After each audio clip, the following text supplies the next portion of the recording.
So it's beautiful to listen to our children talk about the African Union, the model African Union.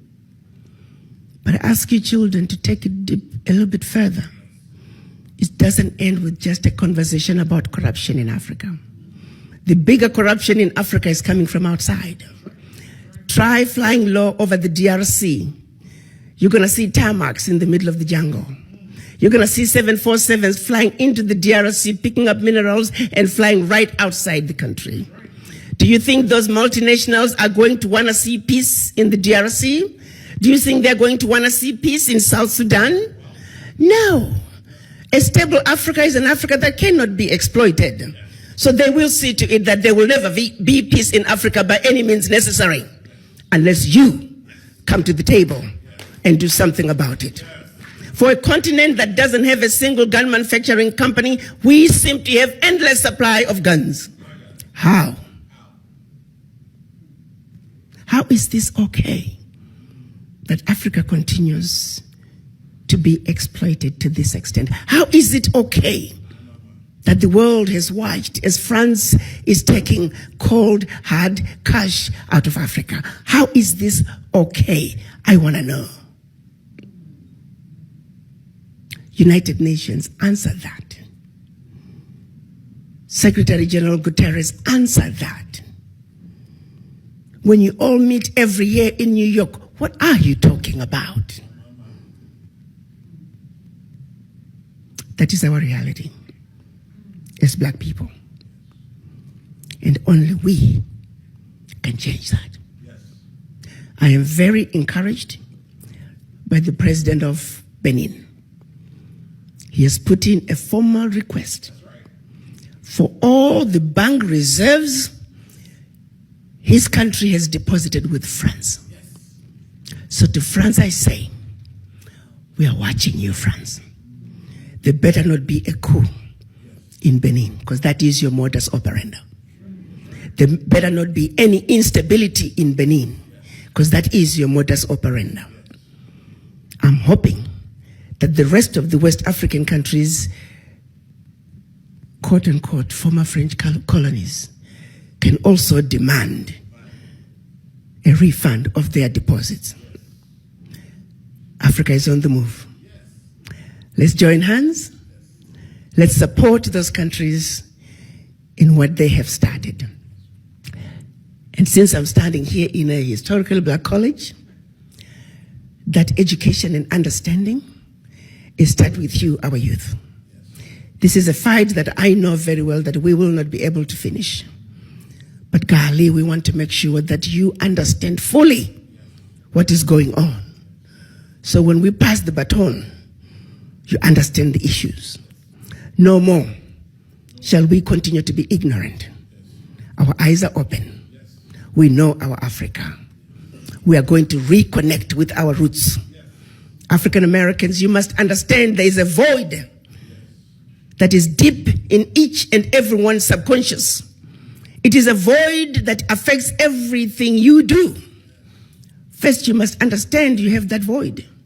In this country, with the exception of the American Indians, everybody is a foreigner.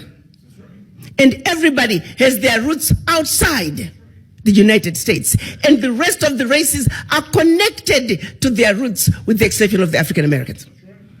You're too busy running away from your roots. You're busy denying who you are. Well, guess what? It is what it is. You are an African, and Africa is home. And the sooner you wake up and realize and accept that Africa is home, the sooner you are going to fill that void.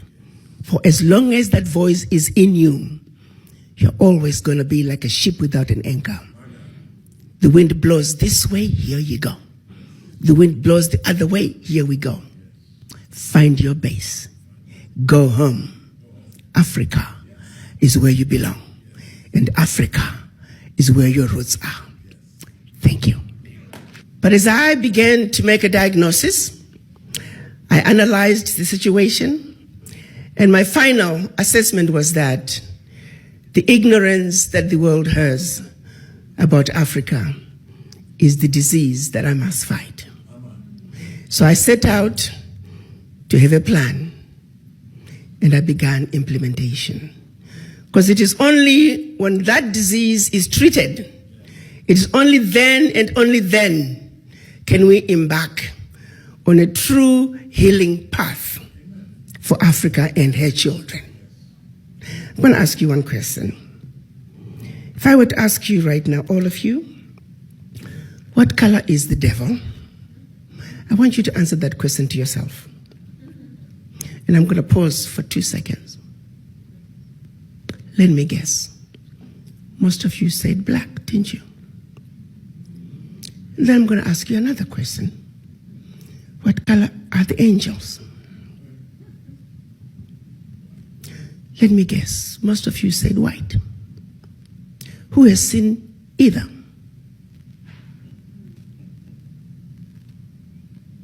And yet we accept it. So you take a group of people, you say the color black is associated with the devil. Everything bad is black. You wear black to go to funerals. The villains in the movies are black. Everything undesirable is black.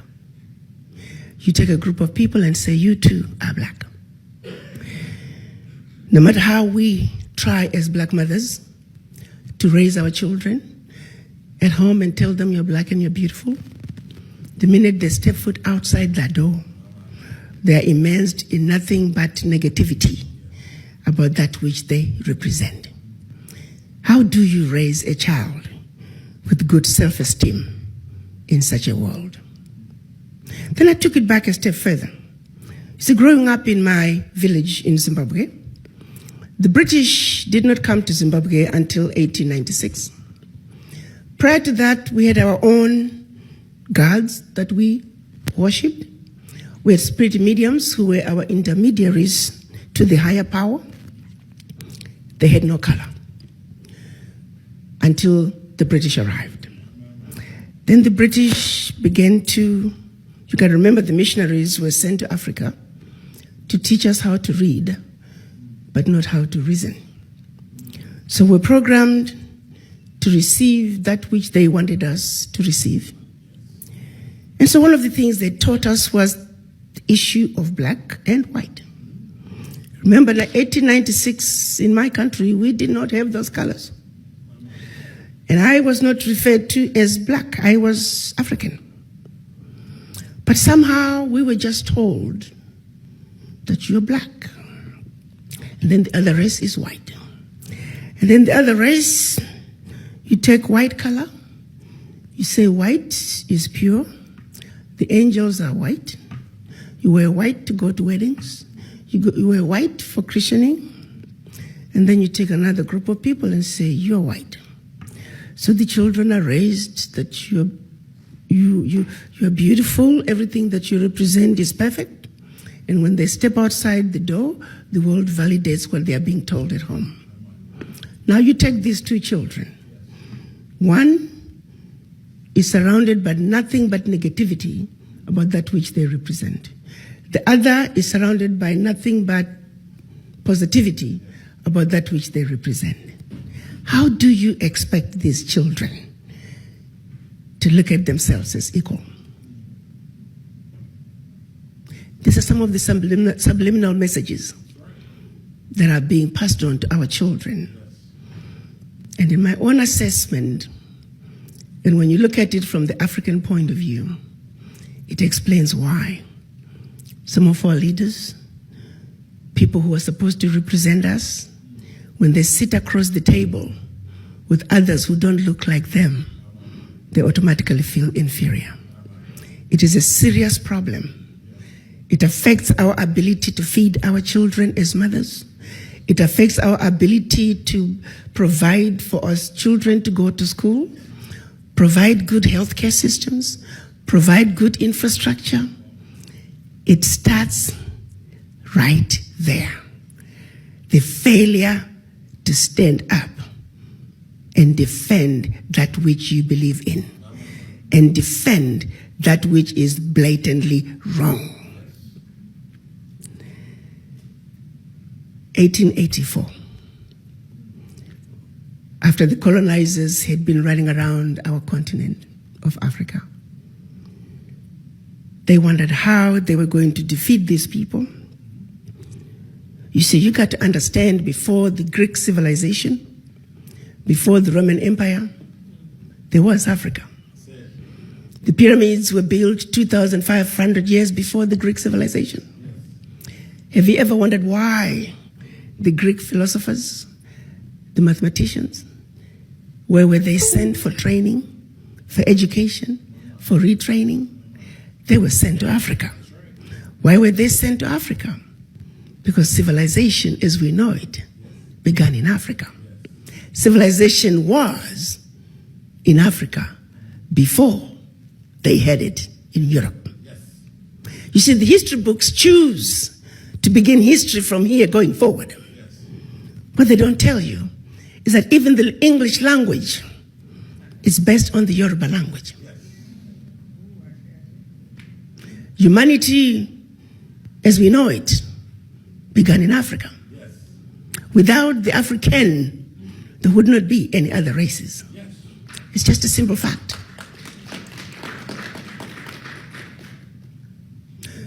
So they came together and set out a plan. Prior to 1884, you got to remember, Africa was made up of powerful kingdoms. The countries that we know as African countries today did not exist. So if you're going to be doing your DNA testing, I urge you, don't settle for I'm from Nigeria. Settle for what is my kingdom. Yes, I'm a proud member of the Monomotapa kingdom. Are you an Ashanti? Are you from the Benin kingdom? That's who we were before the Berlin Conference. So why did they meet in 1884 at the invitation of the then Chancellor of Germany, Bismarck? Bismarck said, let's all come together, we the colonizers. Because keep in mind, at that time, they were beginning to fight each other over how to distribute what they had looted from the Africans. So you see, the French would loot from the Africans, then the British would come and then loot from the French, what the French had looted from the Africans, and then the Belgians would come, they'll loot from the British, what the British looted from the French, that the French looted from the Africans. They were getting ready to have a European war on the African soil. So Bismarck called his sidekick, the then King of Belgium, and said, let's meet in Berlin. Let's strategize on how we can effectively loot from the Africans in a unified way that does not lead us into a war. So they met in Berlin to strategize on how to see to it that Africa and her children are forever defeated and dominated. Make no mistake about that. I repeat, they met in Berlin from November of 1884 to February of 1885 to strategize on how to effectively see to it that Africa and her children are forever defeated and dominated. That was 135 years ago. Fast forward 2019, the strategy remains in place today. History tells us that they set across from big old map of Africa. They proceeded to chop Africa up into tiny little economies that we see today. Tiny economies that clearly cannot survive on their own. Tiny economies that, should they survive, like black people always do, they're easy to destabilize. And then after they chopped up these little countries, they often say the divisions were so arbitrary that husband and wife were in bed, and when they woke up in the morning, the husband was in Zambia and the wife was in Malawi. And the assignments of these countries to the colonizers were also done in a way that they would provide maximum destruction. I often say, have you ever pictured driving from Zambia? You're speaking English. Pretty soon, you're in Angola. You're speaking Portuguese. A little north, you're in DRC. You're speaking French. Go a little west, you're in Equatorial Guinea. You're speaking Spanish. A little further north, you're in southern Cameroon. You're speaking English. Keep going north. Now you're in northern Cameroon. You're speaking French. A little west, now you're in Nigeria. You're speaking English. You see, give it a couple of generations. People who were once one will not know each other because they now speak a different language. They now have borders. They now have a different flag, and each one with their own anthem. People who were once one, completely divided up. It was all by design. Then they take those little economies and gave them the same sovereignty on the world stage as the big boys. How do you take Central Africa Republic and put Central Africa Republic on the same stage with China and say negotiate?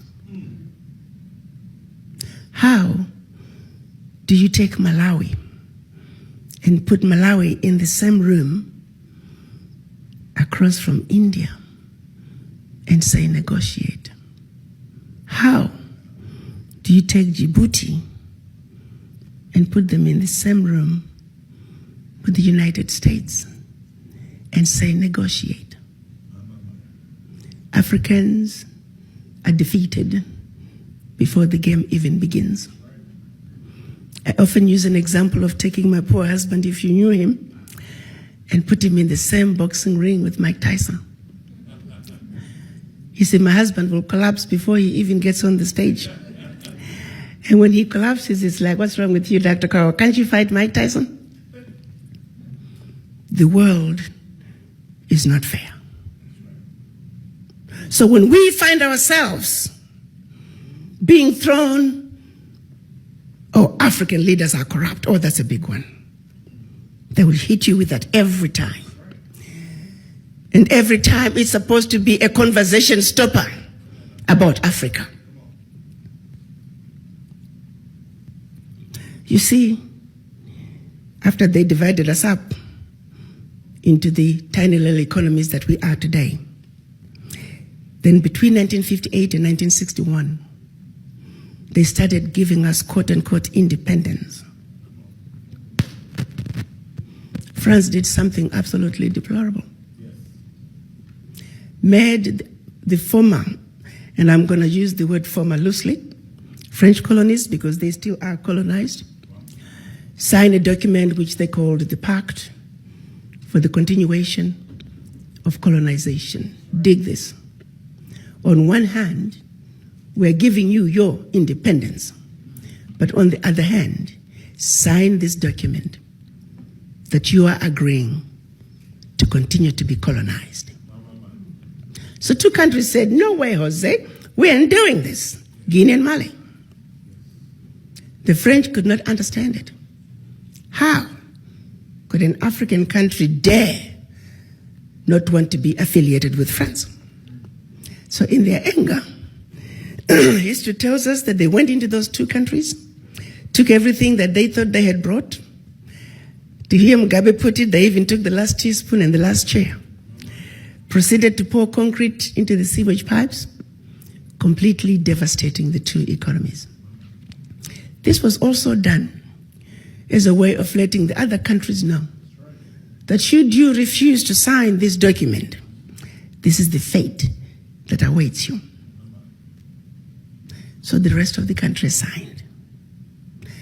Fast forward, 2019, the Pact for the Continuation of Colonization remains in place. What is special about this? The Pact for the Continuation of Colonization said, 1, you Africans, you do not know how to manage your money. You shall deposit 85% of your bank reserves with the French Central Bank under the control of the French Minister of Finance.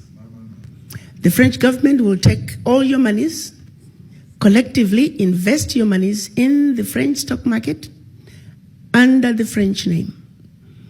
And you don't have to know what the returns are. Should you wish to access some of your money, keep in mind that countries are now left with only 15% of their reserves. You have to submit your country's financial report. And if approved, you get to access up to 20% of your deposits from the previous year as a loan at commercial interest rates. I'm going to repeat that. Should you want to access some of your own money, you have to submit your own country's financial report. And if approved, you get it as a loan at commercial interest rate. So you go from having a humongous credit with France to now owing France for borrowing your own money, a loan that you'll never be able to finish paying. They also said, all your minerals discovered and yet to be discovered, French companies have the first right of refusal. You go to those countries today, all major contracts, French companies have the first right of refusal. The water supply, the power supply, the mining fixtures, the oil rigs, roads construction, airports, French companies have the first right of refusal. If anything is left, the people in your country may get it. They also said, your military can only be trained by France. You can only purchase military equipment from France. France shall have military presence in your country and can invade your country without notice if France feels that her interests in your country are being violated. What constitutes a violation? If you decide to pull from the pact. Keep in mind, as part of the financial situation, France also created a special currency just for West African countries and Central African countries that is called a CFA. And that France is the only country that can print your money.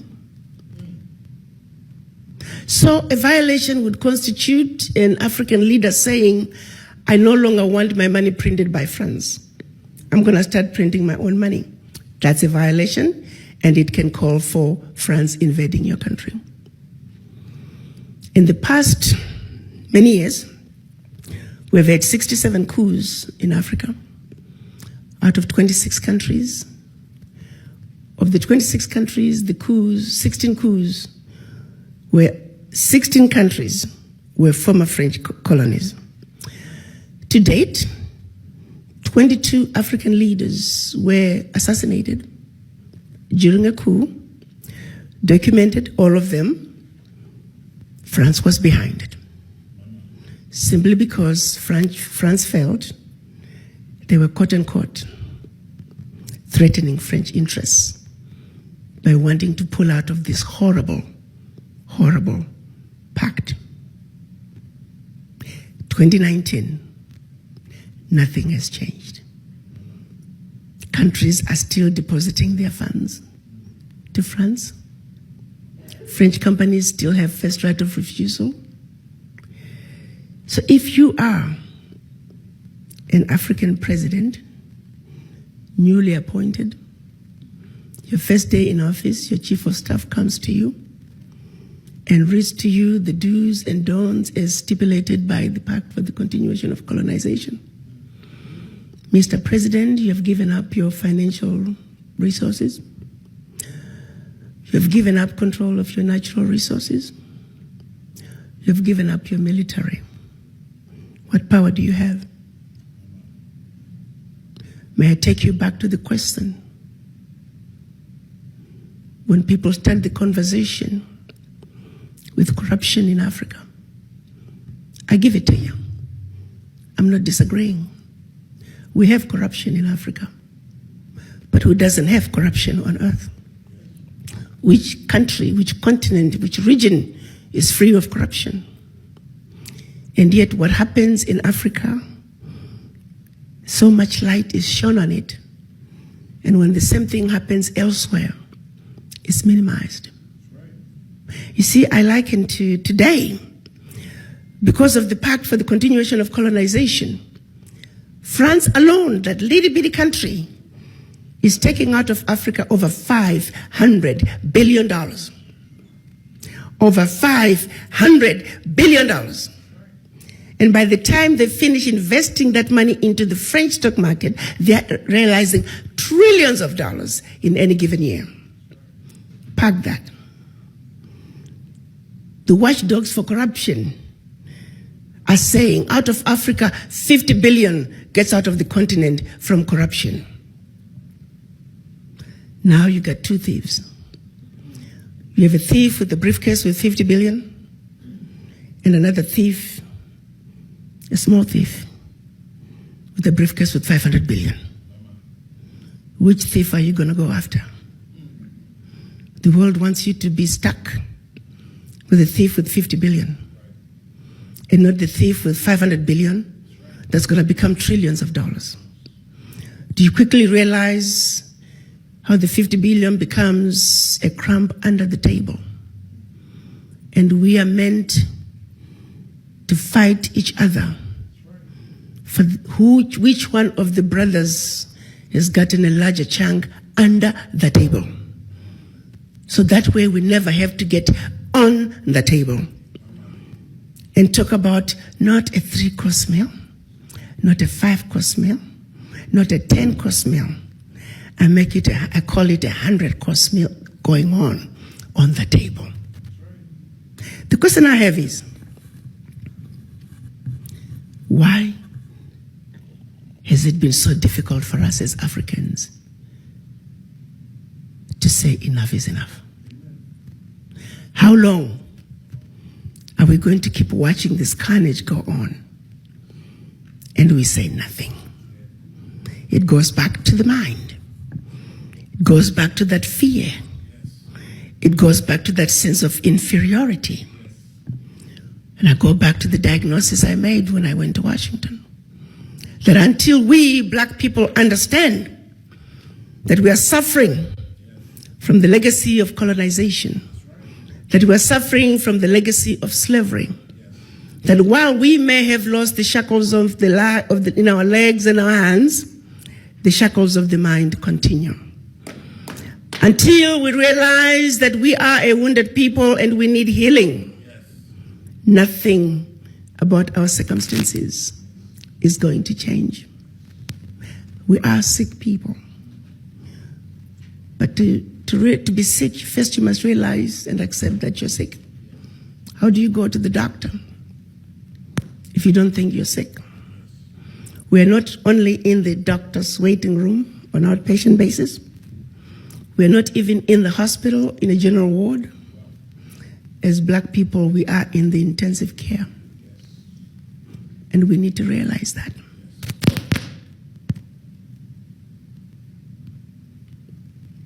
United Nations. It is a body that's supposed to be the watchdog for human rights violations. France is on the UN Security Council. And you see me pick up on France. There are other colonizers too, who are still colonizing Africa. But France did something extraordinary through this pact. We're talking cold, hard cash out of Africa. That we must stop. And immediately, we must do that. So France remains as a member of the UN Security Council. And yet France today remains one of the biggest perpetrators of human rights violations in Africa. And everybody is giving it, the world is giving it a blind eye. France remains the biggest risk to peace and security in Africa today. And nobody is talking about it. So I decided that is, if I am going to deliver on my mandate As the African Union representative to the United States, our people must know the truth and nothing but the truth. That no more shall we continue to be fed lies or be fed information that the powers that be feel we must know and stop there. We will know the truth. And so it is. My first video was addressed to the African diaspora to precisely put things in perspective, starting with the Berlin Conference, the Pact for the Continuation of Colonization. 1963, when our Pan-African leaders got together in an effort to undo the Berlin Conference, but they failed.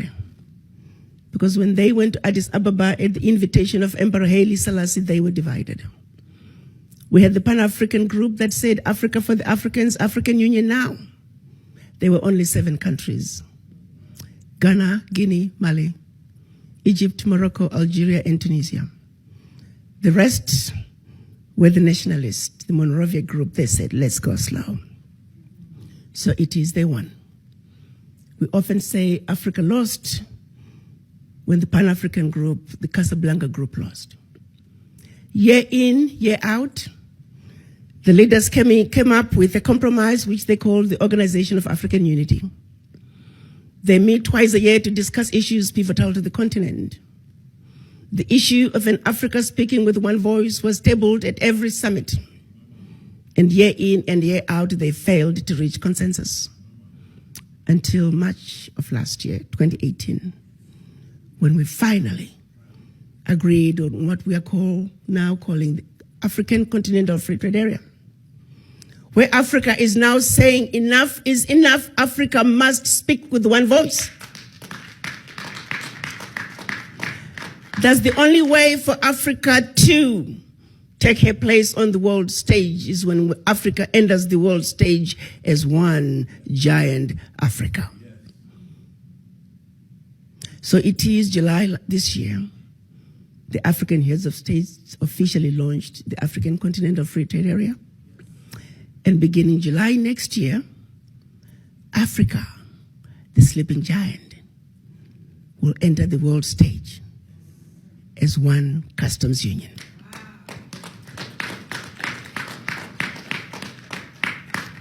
It's been a long journey.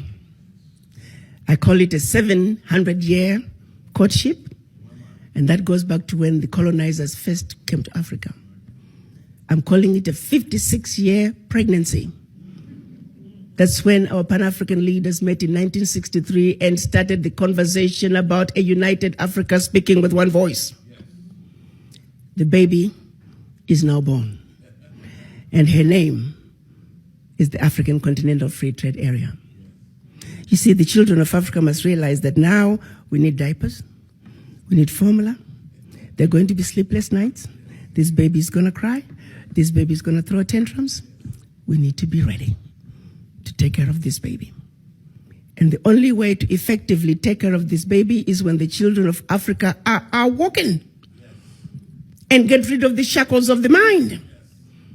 Because if we do not wake up as a race, if we do not realize that we are suffering from this affliction, if we do not seek the help that we need and the healing that we must have, guess what's going to happen come July? You see, well, you got to understand what the African Continental Free Trade Area is doing. The African Continental Free Trade Area is creating an economy that's $3 trillion with a workforce intra-Africa of 1.27 billion. An environment that you can spread and grow your business like wildfire from one country to the other. The borders that have kept us from trading with each other as African countries are in the process of being melted as we speak. Beginning July 9 next year, 90% of all goods being traded within Africa are going to be zero duty. We're looking at quadrupling intra-Africa trade in the next 5 years. Africa is on the move. The question is, are the children of Africa ready to step up and take what is rightfully yours. You got to understand, around the globe, as black people, the reason we are so disrespected is because we're poor. Most of us don't own anything. Singularly, while we were given our independence, the one thing that was denied from us is economic liberation. The African heads of states are saying, African wealth belongs to the African children. The African Union defines African diaspora as all people of African descent living outside Africa. The African Union is calling on its children to come home and, for a change, build the Africa that you want. The colonizers have been building the Africa that they want. The game is up. You see, you don't go to China and find black people driving the Chinese development agenda. You don't go to Europe. You don't go to Mexico, India, and find black people driving those regions' development agenda. The reality is, you must not, cannot, should not, and golly, will not go to Africa and find non-Africans driving the African continental development agenda. Unless, of course, you, the children of Africa, the inheritors of Africa's wealth, choose to vacate that place that has your name. The choice is yours. The environment is ready. And so, I'm on a mission to see to it that we, people of African descent, truly understand our Africa. Truly realize that we have been lied to, but that we're smart enough to know better. That we have been sleeping, that it's time to wake up. You see, a united African diaspora is a sleeping giant. It is the sleeping giant that is needed to bring the sustainable change that Africa desires.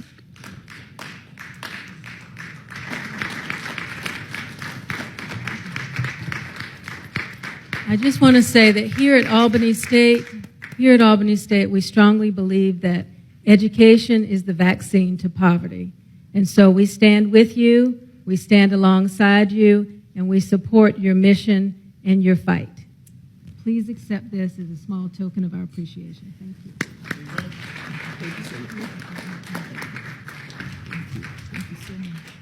Actually, one other point that I'd started discussing with the provost, the Association of African Universities now have their offices in Washington, D.C.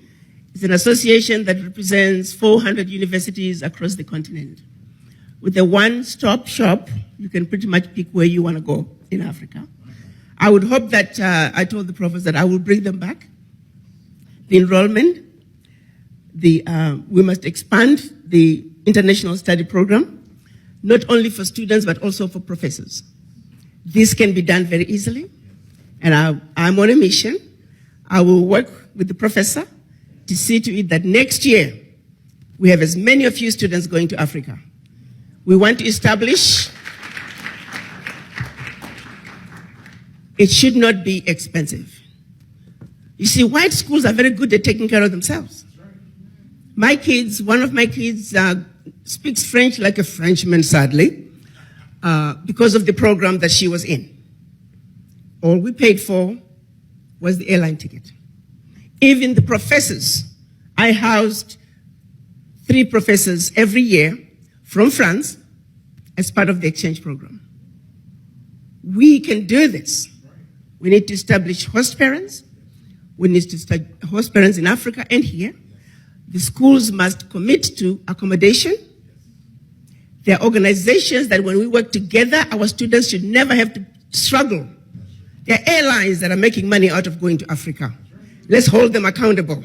There are businesses making money in Africa. Let's hold them accountable. There are very different ways that we can see to it that our children get to where they want to go. I want to give you my word. I am going to fight to see that our children go to Africa. And Provost, you have my word. Assistant